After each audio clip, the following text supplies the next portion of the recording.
So at the trade deadline, the Dallas Mavericks and the Washington Wizards made a trade which involved pretty much Spencer Dinwiddie, Davis Bertans for pretty much Kristaps Porzingis, and I think there was also a pick in there too involved in the main trade. But the main part of the trade I just really want to talk about right now is really the acquisition of Spencer Dinwiddie and Davis Bertans for Porzingis. And there was a lot of criticism for this trade.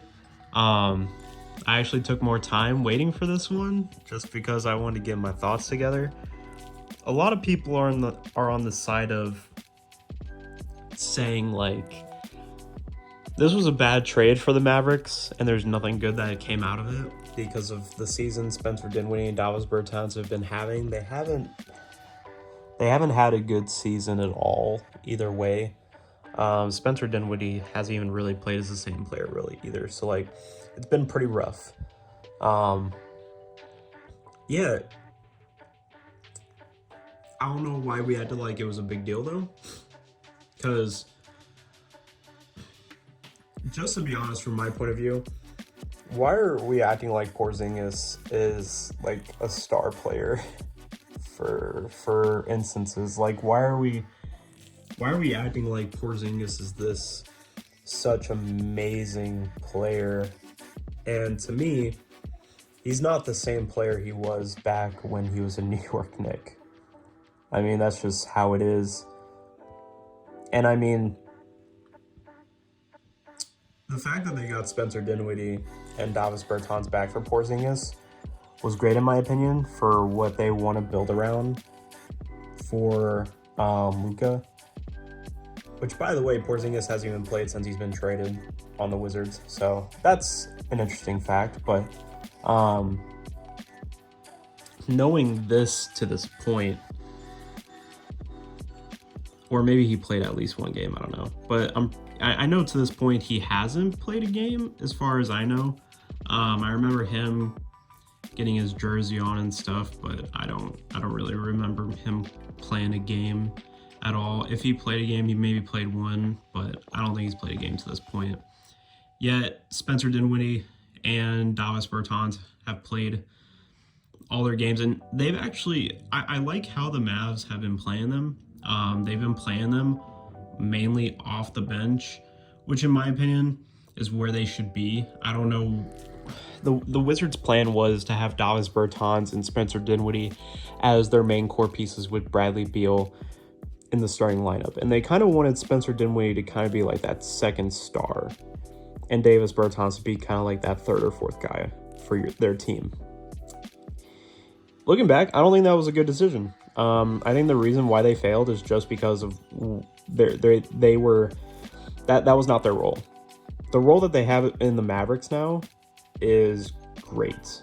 Spencer Dinwiddie has gotten like 20 points every game since he's played with the Mavericks because he has that six-man role. He's playing off the bench, which, by the way, that's how Spencer Dinwiddie came into the scene, really, when he was with the Nets. The reason so many people thought he was so good is because he came off the bench and he was averaging like 20 a game as the sixth man. So, which, I mean, at points he did start and stuff and he did great there, but I think the most value you get out of Spencer Dinwiddie is off the bench. It's being that sixth man. And I mean, they have Jalen Brunson who's having breakout season, so you don't really need Spencer Dinwiddie to be that second or third guy on your team. You really just need him to be the best role player. And that's what he's here for, and that's what he's best at, is being the best role player, the best sixth man coming off the bench. And not only that, they're not even starting Davis Bertans. They're having him come off the bench, which is also, in my opinion, great. The Mavs, really the big difference is the Mavs know how to use them, and the Wizards don't. The Mavericks, honestly, in my opinion, look like a better team. The main starting lineup that they've been running is Jalen Brunson, Luka, and then they usually throw Reggie Bullock at 3. They have Dorian Finney-Smith at the 4, and they're running Dwight Powell at the 5.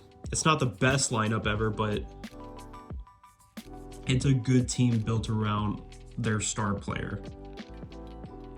The reason I love what the Mavericks are doing, unlike other teams, what they've been doing with their star player, they are building around him and giving him the tools that he wants. You want the head coach fired, Luka? We'll fire him. They fired Rick Carlisle, who's been the head coach of the Mavericks forever. He's a championship winning coach with Dirk Nowitzki. They fired him because Luka didn't like him. He didn't like how he wouldn't build around him or the type of style he played and coached for the team. They fired him, got a new head coach, which is Jason Kidd now. Luka wanted better players put around him. I personally don't think he really liked Kristaps around him, which makes sense in my opinion. Kristaps, honestly, was not a good fit for them. I think he just didn't run the correct pace that Luka and the team wanted to play at. I feel like at times Porzingis would ISO and slow down the game very much, and I feel like the Mavs actually want to play more at a high tempo type of game. With that, they still need a star player with Luka to pair, because you still need at least 2 star players to be able to make a big playoff run. I still don't think Luka can do it by himself. They still need one more guy though. And whether or not maybe that could be Jalen Brunson or not, I don't think it is, but he's improving every year and it's great to see what he's doing. I still do think they need one more star player though. But I like the team that they're building around Luka. I think their bench is great now. You have Maxi Kleber coming off the bench who you can run in the starting lineup or not, depending if you want to run big or small. And that's what's so great about this lineup. This lineup is way more versatile. You have Dwight Powell and Dorian at your power forward and center. You can mix and match with Maxi Kleber, Davis Bertans if you want to run more of a small or shooting lineup or not, whatever you want to do that best fits your matchup. They can run big or they can run small no matter what they want to do. If they want to run big, they just throw Dwight Powell in at the center.